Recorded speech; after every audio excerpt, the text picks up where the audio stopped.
क्या यूरोप में एक बहुत बड़ा जियोपॉलिटिकल भूचाल आने वाला है? क्या इजराइल और अमेरिका के सबसे करीबी दोस्तों में से एक और अब पाला बदलने वाला है? इटली की प्रधानमंत्री जियोर्जिया मेलोनी, एक ऐसी नेता जिन्हें डोनाल्ड ट्रंप और नेतन्याहू का करीबी माना जाता था, उन्होंने फिलिस्तीन पर एक ऐसा बयान दे दिया है जिससे पूरी दुनिया में हलचल मच गई है। मेलोनी फिलिस्तीन को एक देश के तौर पर मान्यता देने के लिए तैयार हैं, लेकिन उन्होंने एक शर्त रख दी है, एक नहीं बल्कि दो, जिन्हें पूरा करना लगभग नामुमकिन सा लगता है। क्या है ये दो शर्तें और मेलोनी के इस बयान का असली मतलब क्या है? चलिए आज इस पूरे मामले को समझते हैं। नमस्कार, मैं हूं सिद्धार्थ प्रकाश और आज हम बात कर रहे हैं एक ऐसी इंटरनेशनल खबर की जिसका असर इजराइल पैलेस्टाइन संघर्ष पर पड़ सकता है। खबर यह है कि इटली की प्रधानमंत्री जियोर्जिया मेलोनी ने कहा है कि उन्हें फिलिस्तीन को एक देश के रूप में मान्यता देने से कोई आपत्ति नहीं है। अब आप सोच रहे होंगे कि इसमें बड़ी बात क्या है? ब्रिटेन, फ्रांस, कनाडा जैसे कई देश तो पहले ही ये कह चुके हैं। बड़ी बात यह है कि यह बयान जियोर्जिया मेलोनी की तरफ से आया है। मेलोनी इटली की धुर दक्षिणपंथी यानी फार राइट नेता हैं और उनकी नीतियां अक्सर इजराइल और अमेरिका के काफी करीब मानी जाती हैं। वो प्रधानमंत्री नेतन्याहू और अमेरिकी राष्ट्रपति ट्रंप की लाइन पर चलती दिखती थी, लेकिन अब उन्होंने जो कहा है वो इस लाइन से बिल्कुल अलग है। तो सवाल है, मेलोनी ने आखिर कहा क्या है? मंगलवार को न्यूयॉर्क में पत्रकारों से बात करते हुए मेलोनी ने साफ साफ कहा, मैं फिलिस्तीन को मान्यता देने के विरोध में नहीं हूं, लेकिन हमें अपनी प्राथमिकताएं तय करनी होंगी। और यहीं पर आता है कहानी का सबसे बड़ा मोड़। उन्होंने फिलिस्तीन को मान्यता देने के लिए दो शर्तें रखी हैं। इटली की संसद में उनकी गठबंधन सरकार एक प्रस्ताव लाएगी जिसमें ये दो शर्तें होंगी। पहली शर्त, हमास को अपने कब्जे में मौजूद सभी बंधकों को बिना शर्त रिहा करना होगा।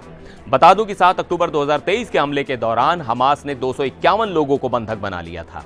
इजरायली सेना के मुताबिक इनमें से 47 लोग अभी भी गाजा में हैं और दुख की बात यह है कि उनमें से 25 की मौत हो चुकी है। तो पहली शर्त है सभी की रिहाई।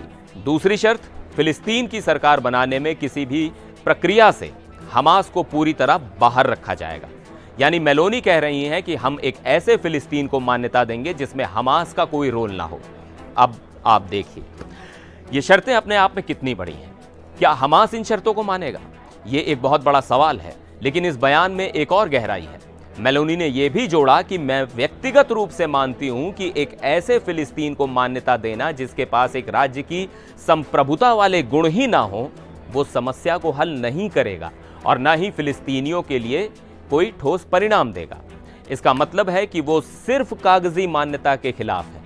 वो चाहती हैं कि अगर फिलिस्तीन एक देश बने तो वो एक असली, फंक्शनल और संप्रभु देश हो। अब मेलोनी के इस बयान को हमें बड़े परिप्रेक्ष्य में देखना होगा। हाल के दिनों में दशकों की पश्चिमी विदेश नीति से हटकर ब्रिटेन, फ्रांस, कनाडा और ऑस्ट्रेलिया जैसे कई बड़े देशों ने फिलिस्तीनी राज्य को मान्यता दी है। ये एक प्रतीकात्मक कदम है, लेकिन इसने इजराइल पर दबाव बहुत बढ़ा दिया है, जो गाजा में अपने सैन्य अभियान को और तेज कर रहा है। इटली अब तक इस लहर में शामिल नहीं हुआ था, लेकिन अब मेलोनी के इस बयान ने संकेत दिया है कि इटली भी इस दिशा में सोच सकता है, बस शर्तें लागू हैं।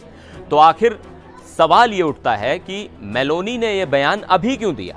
इसके पीछे एक बड़ी वजह हो सकती है, इटली की घरेलू राजनीति। गाजा के हालात को लेकर मेलोनी पर अपने ही देश में काफी दबाव है। उनकी आलोचना हो रही है कि वो इस मुद्दे पर खुलकर नहीं बोल रही हैं।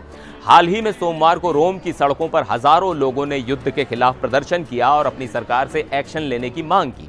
तो हो सकता है कि ये बयान दुनिया को एक संदेश देने के साथ साथ अपने देश की जनता को भी शांत करने की एक कोशिश हो। तो कुल मिलाकर जियोर्जिया मेलोनी का ये बयान एक बहुत ही सधा हुआ राजनीतिक कदम है। एक तरफ उन्होंने दो बहुत कठिन शर्तें रखकर इजराइल और अमेरिका को नाराज नहीं किया और दूसरी तरफ फिलिस्तीन को मान्यता देने की बात कहकर उन्होंने उन यूरोपीय देशों की कतार में खड़े होने का संकेत दे दिया है जो 2 स्टेट सॉल्यूशन पर जोर दे रहे हैं और साथ ही अपने देश के आलोचकों को भी एक जवाब दे दिया है। अब देखना यह होगा कि क्या यह सिर्फ एक बयान बनकर रह जाता है या फिर भविष्य में इटली सच में कोई बड़ा कदम उठाता है। आपकी इस पर क्या राय है? क्या मेलोनी की ये शर्तें सही हैं? क्या ये शर्तें कभी पूरी हो भी पाएंगी? नीचे कमेंट्स में हमें ज़रूर बताइएगा। मिलते हैं अगले वीडियो में, तब तक के लिए नमस्कार।